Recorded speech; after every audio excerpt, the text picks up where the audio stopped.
So, not really worth talking about beyond that, in my opinion. So, that's pretty much gems, and that's gear. In terms of what stats you would like on gear, from what I have, seen, weapon elemental damage is the #1 primary stat you want. Outside of, defensives like life and res. After that, attack speed, and then after that, added elemental damage. Added elemental damage is nice, but you get so much flat elemental damage that, I mean, whatever you roll on gear is going to be a drop in the bucket. You don't get enough attack speed, really, to make added elemental damage a huge factor. It's going to help, sure, but I think ultimately attack speed is probably a little bit better, especially with the different values you can roll. But Wed is definitely king. After that, fire damage, and then attack speed added, whatever elemental flat you can get. So that's gear, that's gems, that's priorities, that's, talking about Flicker Strike. I feel like that's pretty much everything, gear-wise we can discuss. So now we'll talk about the passive tree. So definitely a lot of things I want to cover in this, but the first is we'll just go over the shadow iteration of the build.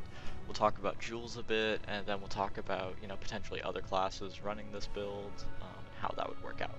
So obviously you grab elemental damage, you grab blaze, ignite chance, very, very important for the build, coordination, no brainer, you grab blood drinker.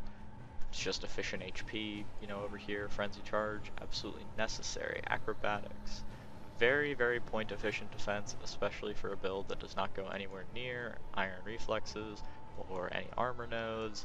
Mom is obviously not a viable option here. EB, is not going to do anything for you.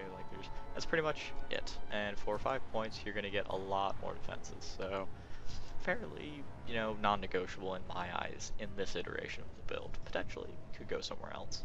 If you want more evasion, you can grab this cluster over here, Survivalist. I really like that on some builds. In this particular build, I don't feel like it's really necessary, but it's important. So one thing to note is that this Frenzy Charge cluster over here gives increased evasion rating per Frenzy Charge, which means that at this point with Darkrai Vectors, Frenzy Charges give you an absurd amount of stats. You're going to get 14% increased attack speed per Frenzy Charge. You're going to get 4% more damage per Frenzy Charge. You're going to get 5% movement speed per Frenzy Charge. You're going to get 4% evasion per Frenzy Charge. You're going to get 2% dodge chance per Frenzy Charge. You get so much out of Frenzy Charges. More Frenzy Charges are your best friends. If you can get a corrupted piece of gear with, +1, I managed to corrupt an Oros last beta wipe with +1 power charges. If you can get a +1 Frenzy Charge Oros, that would be nice. I believe belts can also sometimes run +1 to a charge as well. Any way you can get more Frenzy Charges is very powerful, and each additional Frenzy Charge is going to be probably your single largest damage boost that you can get in this build. So grab Herbalism, once again, just efficient HP. This build runs about 150 to 165% increased life fairly comfortably, so you're going to be reasonably tanky life-based with the option of always running more if you want. You go by, this life cluster over here if you really want. I don't like this one because it's only 50%, it's a bit inefficient, but it's there if you want it. There's more health down here with the Juggernaut if you really want to go over there. Unrelenting. You're by a reasonable amount of increased life if you feel like the build is too squishy, and some may feel that way. So you go over here, the stat highway is a little depressing, you grab Cruel Preparation, you get a lot of elemental resist on this build. Just not even really going out of your way, you're going to get 20 to all res and 20 to chaos, which is really nice. It definitely makes gearing a little bit easier, especially without a shield option with, reses on it, and, a few slots taken up by unique gear that doesn't really give all that much, res in general.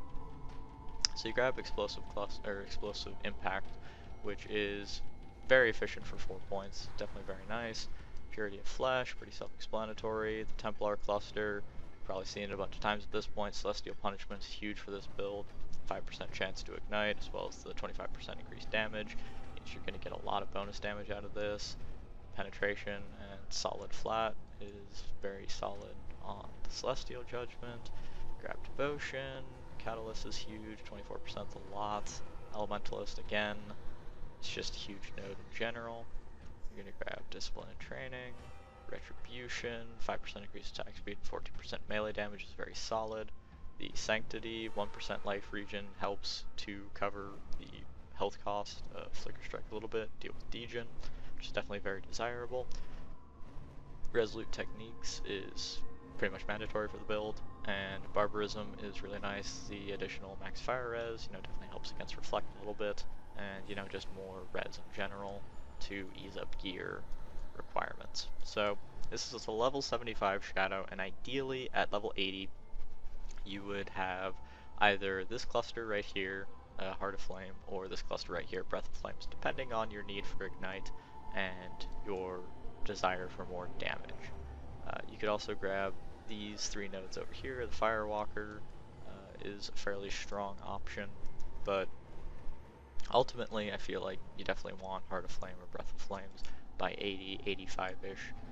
You can grab this Ignite Chance over here. It's a little bit inefficient, I don't really like it, but it's there if you feel like you need it. And I could definitely see an argument for, I just want as much Ignite Chance as I can get point-wise, and just sort of forget about it, and that's reasonable too. I feel like the build does well enough with the current point investment that variability, while inefficient, probably won't be so impactful that it'll in any way ruin the capability or scalability of the build. So those are pretty much your passive options, and I feel like for the most part they're pretty strong. If you feel like they're really inefficient, go ahead and point that out, say, hey, why don't you grab this, why don't you grab that. I'm always open to questions, but I feel like the tree choices are pretty strong here, and you get pretty much everything you want / need. So one thing that you may notice off the bat is that there are no really awesome jewel sockets that you can be grabbing for minimal point investment, i.e. there are 3 jewel sockets you go by that you can get for 2 points, but that's it. And this is one of the reasons why I feel like Scion is a stronger option in 2.0 for this particular build. I'll post the tree that I'm currently working on for Scion for the 2.0 Auros Flicker Strike build, but the basic gist is that the build will go by this gem slot, this gem slot, this gem slot, and this gem slot comfortably, meaning that you get 4 jewel sockets with 1 point investments. The reason this is so strong, and potentially so much better than the Shadow, is that a well-rolled rare jewel could roll 16% fire damage, 10% melee damage, 4% increased attack speed with swords or 2-handers, and 3% ignite chance, which means that a perfect jewel would give you a far more efficient damage increase than any other node on this tree.